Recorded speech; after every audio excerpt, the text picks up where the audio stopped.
Ladies and gentlemen, my sewing machine is alive! Alrighty guys, it's Harrison with Mainely Acres Farms, and as you guys can see here, I have my motor mounted and the belt put on, and now my sewing machine is electrified. So I'm going to bring you guys in close and show you how I mounted the motor, and I'm also going to see if this sews some leather. Alrighty, I'm going to just talk about the mount real briefly because it's a real simple design.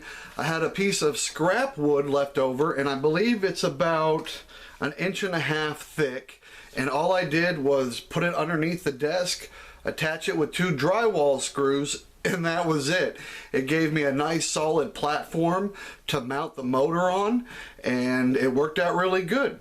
So if you guys are using like a different setup other than having your machine mounted on a table, then you're going to have to come up with some other designs that's going to help you.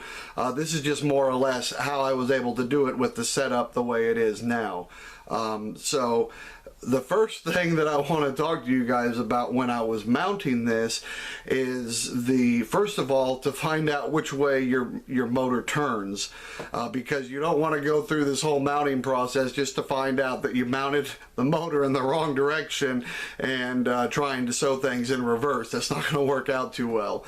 So once you figured that out, this motor here spins this way, so I had to mount it the way you see it now. I originally, when I was talking about electrifying the machine, I wanted to mount it on the inside here on this block and have it a lot closer to the machine.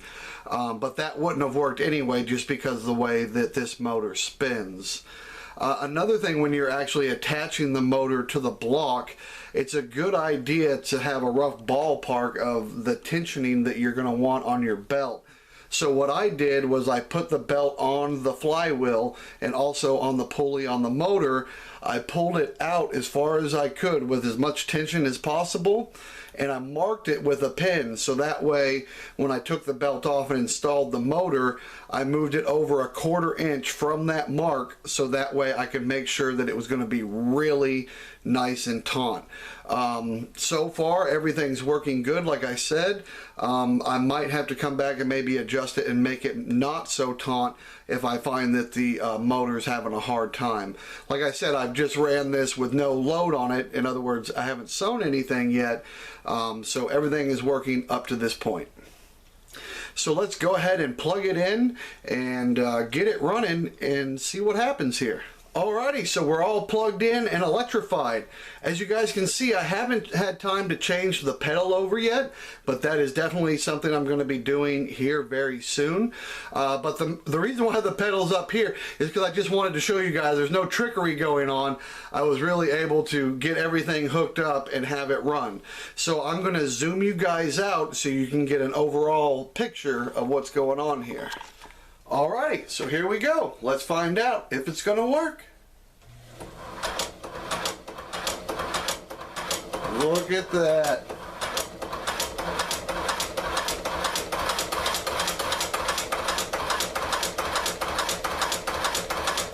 That is awesome.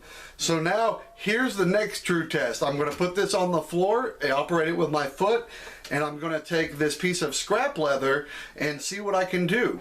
I strongly suggest when you guys are testing this out to see if the motor's working and whatnot, definitely take out your bobbin and bobbin shuttle and don't thread up the machine, because you will create a nasty tangly mess down here.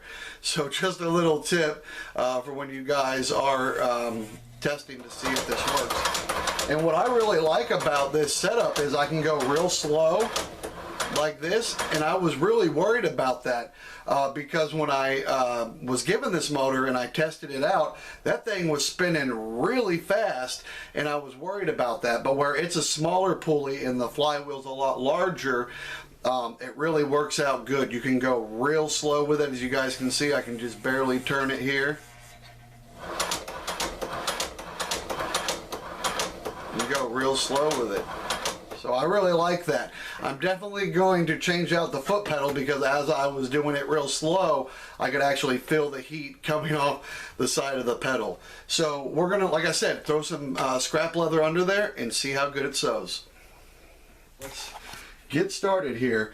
The needle I'm using, I believe, is a 18 size needle, and the thread I'm using today is a T90 in a brown color. So in case you guys were wondering, I'm going to go ahead and put the, it's a standard, I think, I don't even know what to call it, probably a 2 to 3 ounce piece of leather, and I'm just going to fold it in half and do a running stitch on it. So we'll put the presser foot down and give it a shot here. Whoa! Alrighty. Right off the bat, that thing was moving fast.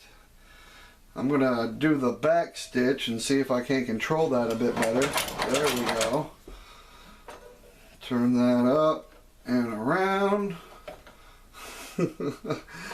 Like I said, guys, first time that I've ran this, so let's see what happens. Whoa there, Austin. Whoa there. Alright, let's see what happened here.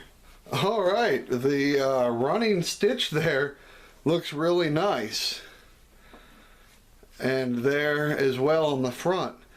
Now, you could really see some teeth marks from the presser foot towards the front. You guys can see I did like 3 rows of a back stitching there and there, but not bad at all.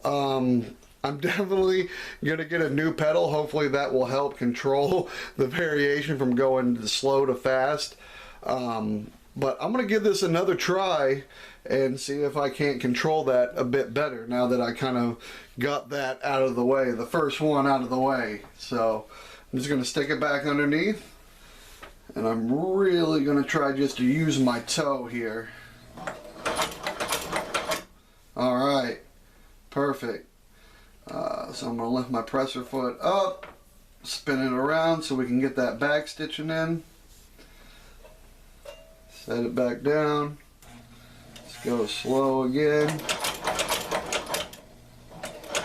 Alright. Lift that up. Spin it around. At least that time I was able to keep it in line with the other stitches. So we'll drop that back down and we'll try to baby it again and see what happens here.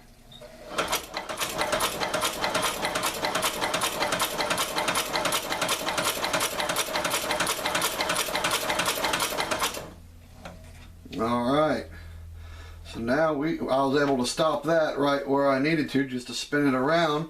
We'll give a couple back stitches to finish it up.